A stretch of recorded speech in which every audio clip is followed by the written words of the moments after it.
పేషెంట్కి ఏదన్నా అయితే ఎవరిది రెస్పాన్సిబిలిటీ? అది కాదు డాక్టర్, ఈయన ఒక ప్రెగ్నెంట్ లేడీ తీసుకొచ్చారు. ఆ ప్రెగ్నెంట్ లేడీకి ఎమర్జెన్సీ వచ్చి మన హాస్పిటల్లోనే జాయిన్ చేయాల్సి వచ్చింది. అందుకే సంతకం తీసుకోలేదు డాక్టర్. మీరు ఏమైనా చేయండి, సంతకం లేకుండా ట్రీట్మెంట్ చెయ్యకూడదు. తప్పు మనదవుతుంది.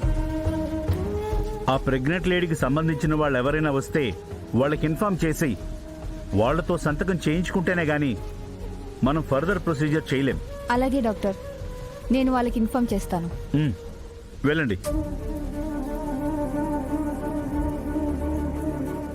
సిస్టర్,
అంబిక, లాయర్ కోసం మనం ఎదురు చూడడం ఏంటి? మన అవసరం కదా సుభాష్, ఎదురు చూడాలి, పేషెంట్స్ తో వెయిట్ చెయ్యాలి.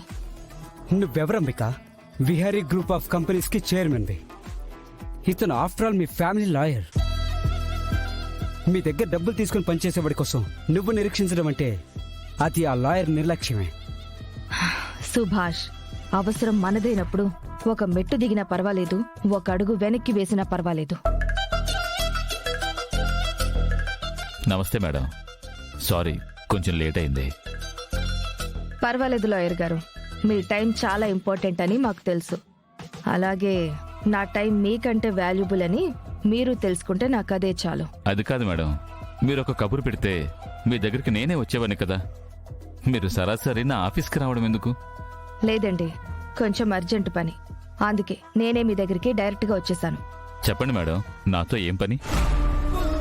ఏం లేదు లాయర్ గారు, మీకు తెలిసిందే కదా, ఈ మధ్యన విహారీ ఏ విషయాలు పట్టించుకోవడం లేదు. ఆ బిజినెస్లు అన్నీ నేనే ఏదో విధంగా మేనేజ్ చేస్తున్నాను. అవన్నీ కూడా నా పేరు మీదకే రాసేశారు. అలాగే మా ఇంటి ఆస్తులు కూడా విహారీ పేరు మీదే ఉన్నాయి. అవి కూడా నా పేరు మీద రాయించుకోమని అందరూ చెప్తున్నారు. అలా రాయించుకోవడానికి కుదురుతుందా? లేకపోతే ఏమైనా క్లాజులు గాని ఏమైనా అడ్డంకులున్నాయా అని ఒకసారి మీరు మా డాక్యుమెంట్స్, వీలునామాలు అన్నీ చదివి చెప్తారని మీ దగ్గరకు వచ్చాం. ఒక్క నిమిషం టైం ఇస్తే మీ డాక్యుమెంట్స్ అన్ని చూసి వెరిఫై చేసి చెప్తాను. Take your own time.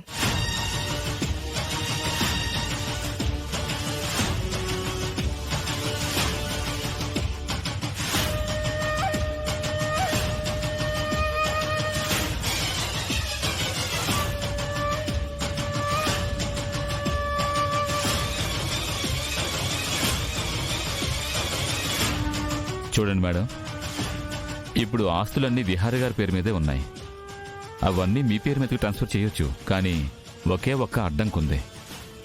ఏంటి లాయర్ గారు అది? విహారీ గారి తర్వాత ఆ ఆస్తులు విహారీ గారికి పుట్టబోయే మగబిడ్డకి వెళ్లేలాగా మీ నాన్నగారు వీలునామాలో రాశారు.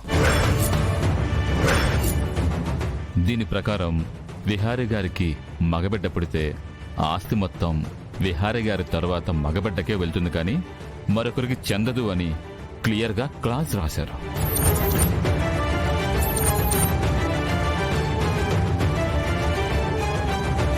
ఇది మేడం.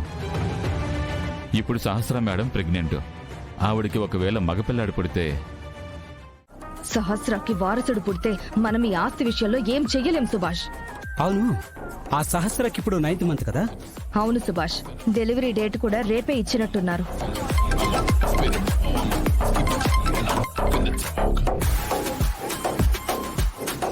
అలాగా? సరే సరే, థ్యాంక్ యూ.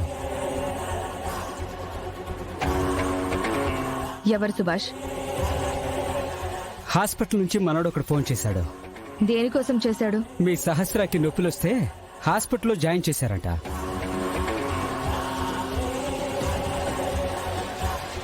ఓ, అప్పుడే సహస్రకి నొప్పులు స్టార్ట్ అయ్యాయా?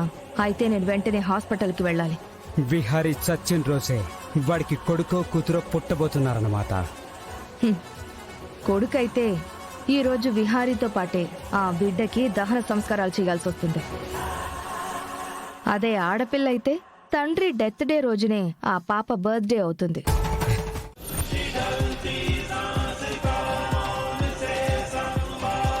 ఏంటమ్మా అలా కుట్టావు? నీకేమైనా ఒళ్ళుపై తెలుస్తుందా? ఈ పరిస్థితుల్లో విహారం చూడ్డానికి వెళ్తే అందరికీ నిజం తెలిసిపోతుంది. మన గుట్టు మొత్తం రట్టయిపోతుంది. బావకలా అయ్యిందని తెలియగానే నేను ఇవన్నీ ఆలోచించలేదమ్మా. నువ్వు అరవకుండా పడుకో. నొప్పులు పడుతూ నీ యాక్టింగ్ ఏదో నువ్వు చేయి. విహారికి ఏమీ కాదు. కావాలంటే పెద్ద పెద్ద డాక్టర్లను ఇక్కడికి రప్పిస్తాను, సరేనా? అమ్మా, బావని ఎలా అయినా కాపాడమ్మా. బావకేం కాకూడదు. విహారికి ఏమీ కాదు, నువ్వేం కంగారు పడకు. అమ్మా, నా సంగతి తర్వాత నువ్వు వెళ్ళి బావని చూసుకోమ్మా. మీ బావం చూసుకోవడానికి అక్కడ వాళ్ళ అమ్మ ఉంది, మీ చారుకేశ బాబాయ్ కూడా ఉన్నాడు. వాడికి ఏమీ కాదు, నువ్వు పడుకో.